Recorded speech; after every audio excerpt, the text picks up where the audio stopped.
There's a quiet fear that lives in so many relationships, a fear we rarely name out loud. It's not the fear of falling out of love or of drifting apart because of life's busyness.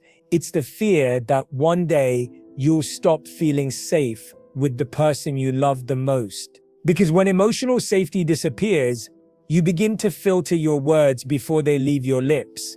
You start to wonder which version of yourself is acceptable to show. You shrink, you silence, you choose peace over truth, not because everything is fine, but because you've learned that honesty no longer feels safe. And here's the truth that might sting. Attraction can keep two people interested for a season. Compatibility can keep you comfortable for a while. But without emotional safety, no relationship can survive in its deepest form. Today, we are going to break open this quiet but urgent truth. Why emotional safety is the real foundation of love, why it is more important than passion or shared hobbies, and how you can create it so deeply that both of you feel more at home in each other's hearts than you do anywhere else in the world.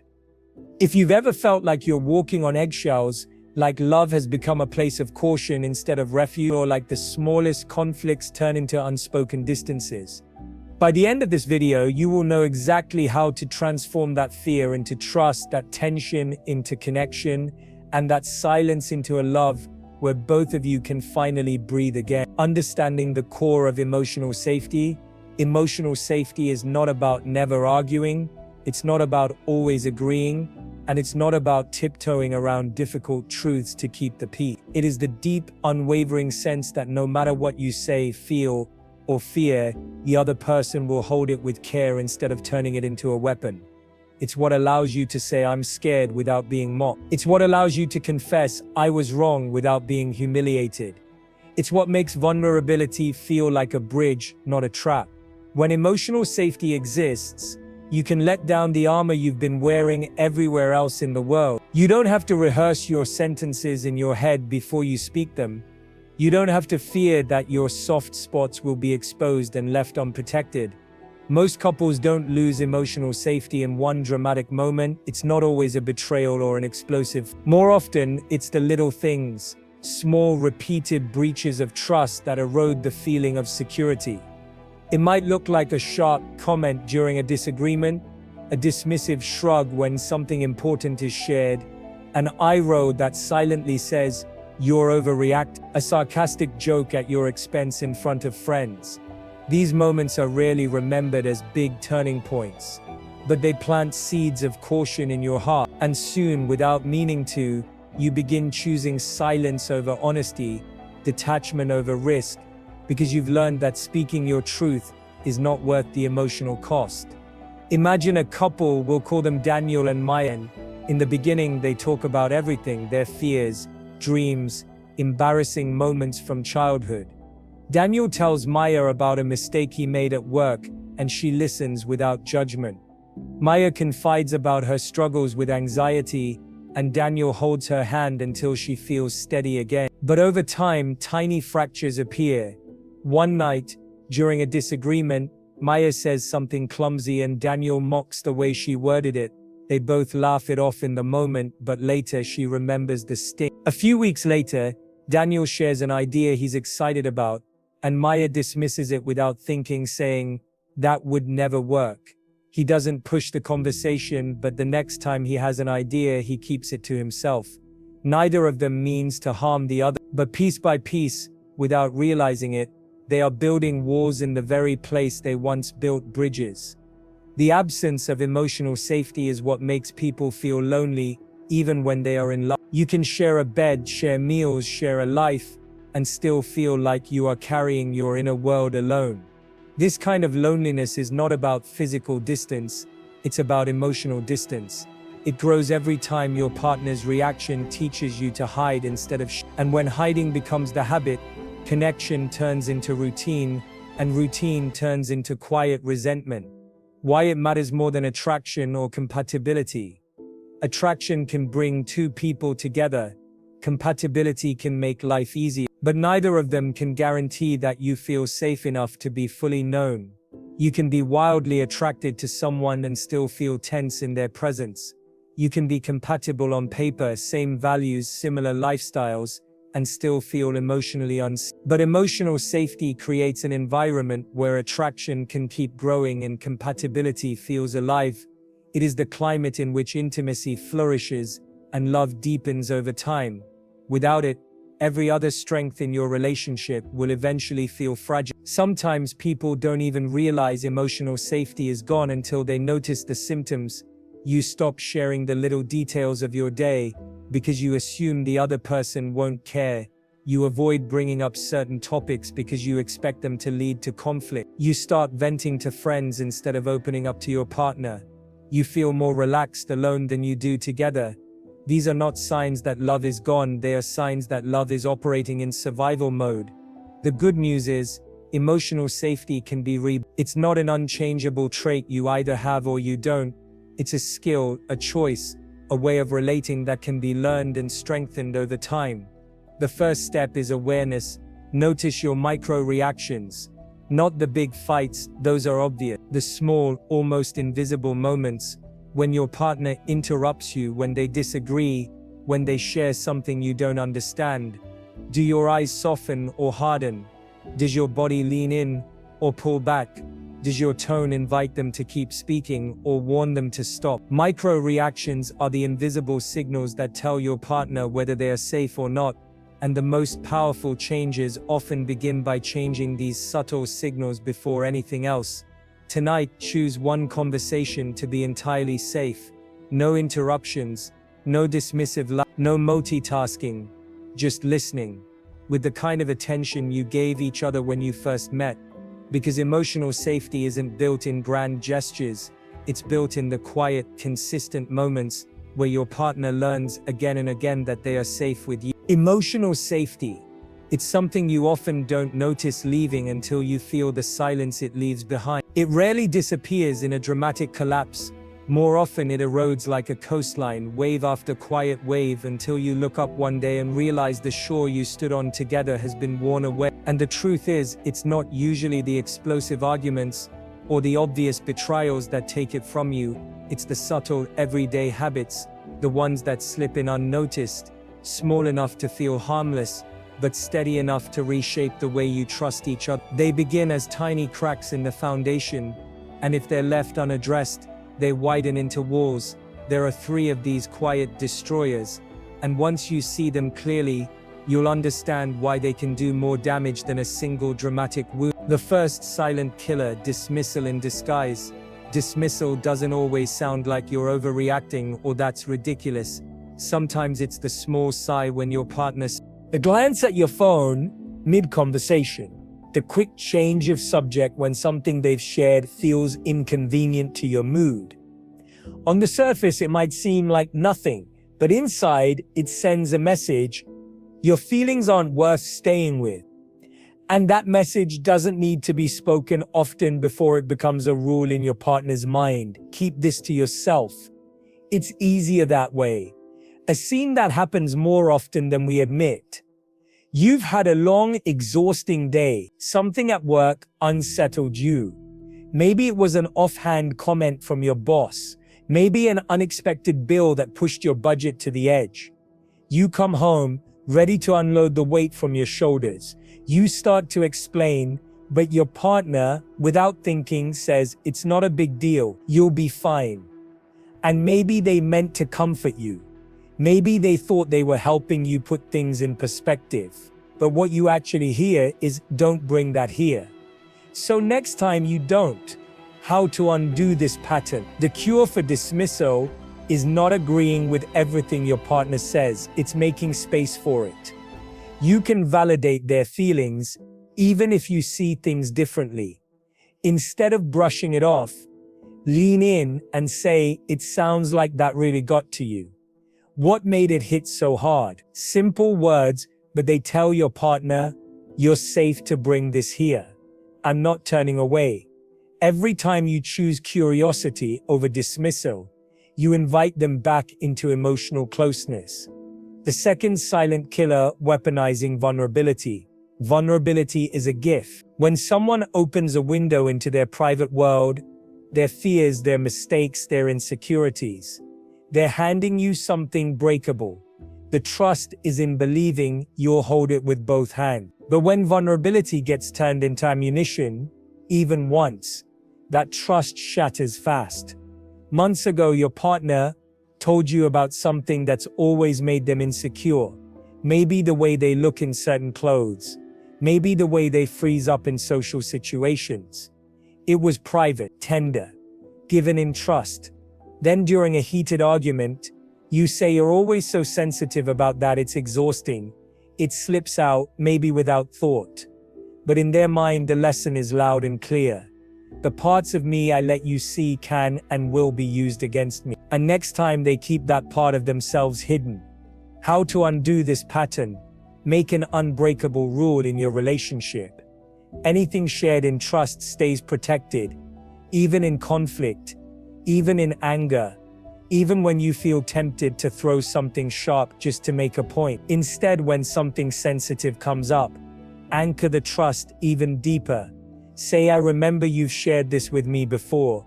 I don't want to add to that pain. Help me understand what's coming up for you now. That's how vulnerability becomes a bridge, not a weapon. And the more you treat it that way, the more freely it's offered to you. The third silent killer, withdrawing without repair. Every relationship needs moments of space. Sometimes arguments need breathing room. Sometimes you need to cool off before you can speak kindly again. But emotional safety dies when space turns into avoidance. When the conflict ends, not with repair but with pretending nothing happened. You and your partner have an argument. You both go silent, maybe for hours, maybe for days. Then without speaking about it, you slip back into normal routines.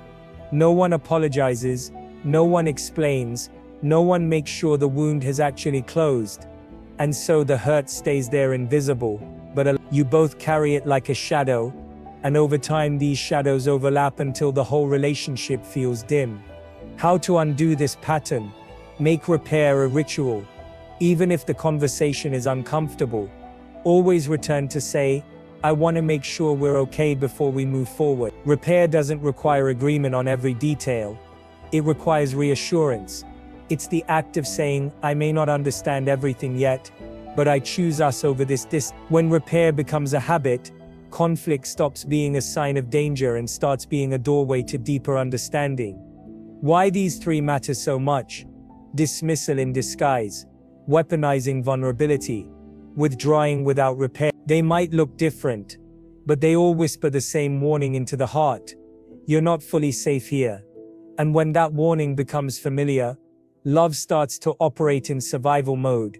You hold back, you edit yourself, you stop dreaming out loud, and slowly the person you are in the relationship becomes a smaller version of yourself. But when you reverse these patterns, when you meet feelings with presence, treat vulnerability like treasure, and make repair a non-negotiable, the warning fades. In its place, a quieter, steadier truth takes root. I can be all of me here. Your first steps to rebuild emotional safety. 1. Notice before you react. The next time your partner speaks, especially if you disagree, pause for 2 seconds before responding. Those 2 seconds are the difference between reacting from habit and responding from care. 2. Protect what's been shared. Even in your hardest moments, remember, what they've given you in trust is not yours to harm. Think of it as holding a fragile glass in your hands. Your role is to protect it. Always. 3. Repair out loud. Never assume we're fine just because the conversation ended. End every conflict with words that reconnect, even if they're simple. I'm here. I'm not going anywhere. Rebuilding emotional safety doesn't happen in a single grand act. It happens in the hundreds of small choices you make each day. The choice to listen longer. The choice to hold softer. The choice to come back and close the gap instead of leaving it open. And the more you make those choices, the less you have to convince your partner they're safe, because they'll feel it in every interaction. From here, we can go deeper into how to actively create a secure emotional environment every day, so that safety isn't something you fight to hold on to. It's simply the air your relationship breathes. Emotional safety isn't built in one sweeping act of romance. It's built the way water shapes stone, slowly, steadily, through countless small touches that send the same message over and over again. You are safe with me. And the most beautiful thing about this, you don't need perfect timing. You don't need the perfect word. You just need a consistent intention, a choice moment after moment, to make your presence a place where your partner can rest their heart without fear. 1. Make listening feel like a landing place. When your partner speaks, they're not always looking for solutions. Most of the time, they're looking for a safe landing place for their feelings. They want to know that what matters to them matters to you, even if you see it different. This means listening in a way that goes beyond simply hearing their words. It's leaning in, letting your body language say, "I'm here," all the way here. It's letting your tone soften, your eyes hold theirs, your distractions fall away. They come home from work looking weighed down. You can tell something happened. In that moment, you could ask casually, "What's wrong?" while scrolling through your phone. Or you could put the phone down, turn your body toward them and say, "I'm listening. Take your time." That choice, the simple act of giving them the stage without rushing them, plants a seed of safety, because it tells them, your inner world is not an interruption here. It's welcome. 2. Respond before you defend. When something your partner says touches a nerve, your instinct might be to defend yourself, explain your side or correct their interpretation. But defense too soon feels like a wall going up before their truth has even landed. The alternative is to pause and acknowledge before you explain. If they say, "I felt ignored when you didn't text me back today," the defensive instinct might say, "Well, I was busy. And you know I can't always text back." But safety grows when you respond with, "I can see how that would make you feel ignored. That wasn't my intention. But I understand why you'd feel that way." When you acknowledge first, it tells your partner you're not more concerned with proving your innocence than you are with understanding their pain. 3. Keep promises small but keep them always. Grand gestures can be beautiful, but they don't build emotional safety the way kept promises, and the promises that matter most aren't the dramatic ones. They're the everyday ones. If you say you'll call in the afternoon, call. If you promise to pick up something from the store, follow through. If you commit to being home for dinner, be home. These may seem small, too small to matter, but every kept promise is a brick in the wall of safety. And every broken one, even if it's about something trivial, chips at the foundation. Because safety is built on the belief that your words can be trusted, and trust isn't measured by the scale of your promises, it's measured by the consistency with which you keep them. 4. Invite their truth even if it's hard to hear. A truly safe relationship isn't one where no hard truths are spoken. It's one where hard truths can be spoken without fear. This means creating moments where you actively invite your partner to share what's on their heart. You might say, "Is there anything you've been holding back from me because you weren't sure how I'd react?" Or, "I want to know if I've done anything lately that's made you feel distant from me." These questions take courage to ask, but the act of asking them says, your honesty won't be punished here. And even if what they share stings, responding with curiosity instead of anger cements the safety you're trying to build. 5. Protect their absence. Emotional safety doesn't only live in your interactions. It lives in how you speak about each other when the other isn't there. When you're with friends, family, or colleagues, how you reference your partner matters. Do you make jokes at their expense? Do you casually reveal private things they've told you? Or do you guard their dignity as if it were your own? When your partner knows that their reputation, their private thoughts, and their soft spots are safe even when they're not in the room, their trust in you deepens in ways words can't match. 6. Practice repair like it's a language you're fluent in. No matter how much you love each other, there will be moments you get it wrong.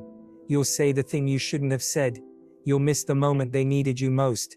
You'll choose silence when they were hoping you'd speak. What matters more than avoiding mistakes is how quickly and sincerely you repair them.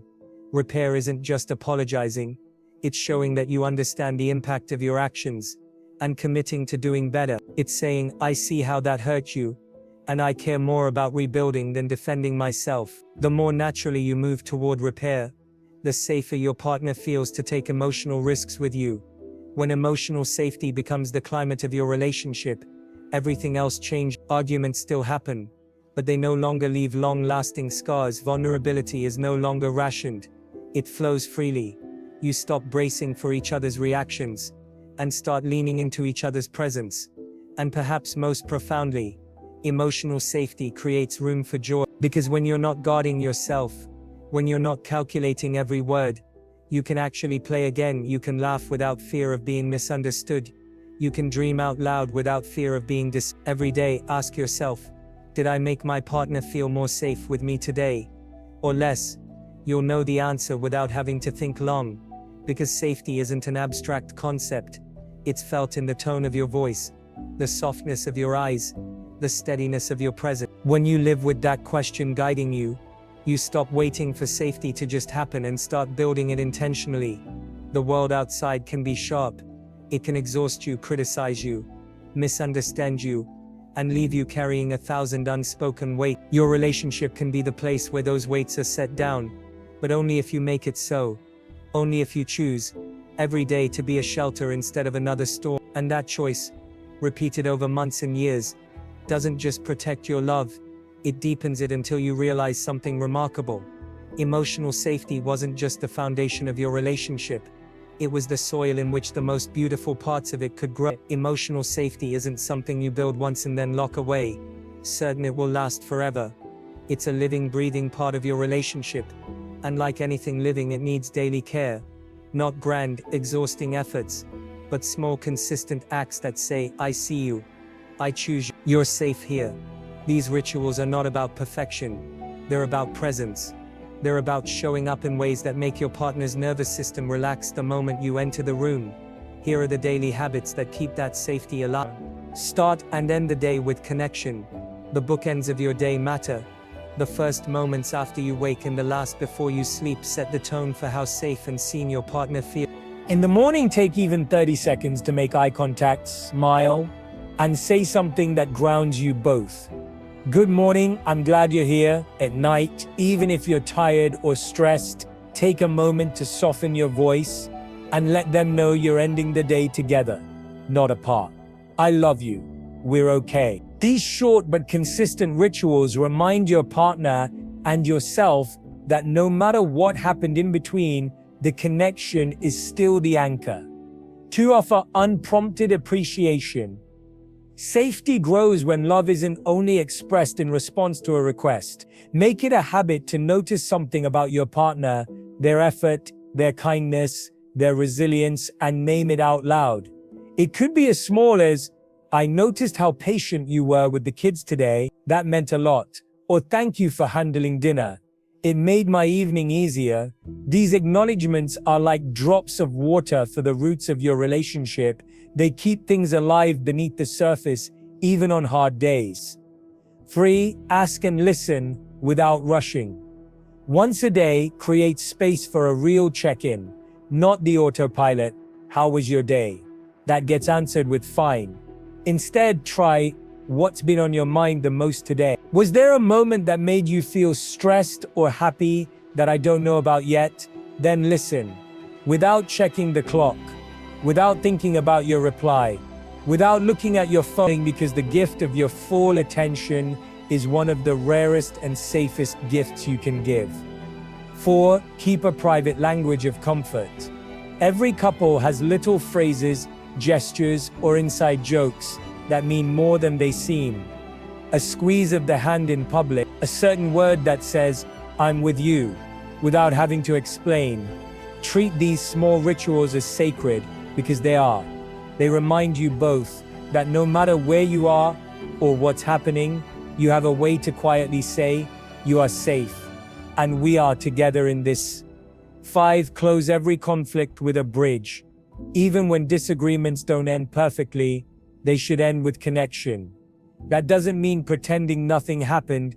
It means making sure both of you leave the conversation knowing the bond is intact. It can be as simple as, I know we still see this differently, but I love you and I'm glad we can talk about it. Closing with a bridge prevents unresolved tension from piling up into a wall between you. When you think of the people you feel safest with in your life, you'll realize something. It's not that they never hurt you or that they always said the right thing. It's that you knew deep down that they cared enough to make it right and that they wanted to see you as you are, not as they wished you would be. That's what you're building here. Not a perfect love, not a conflict-free love, but a love that feels like a home you can walk into barefoot, without armor, without pretense, knowing that every part of you is allowed to exist here.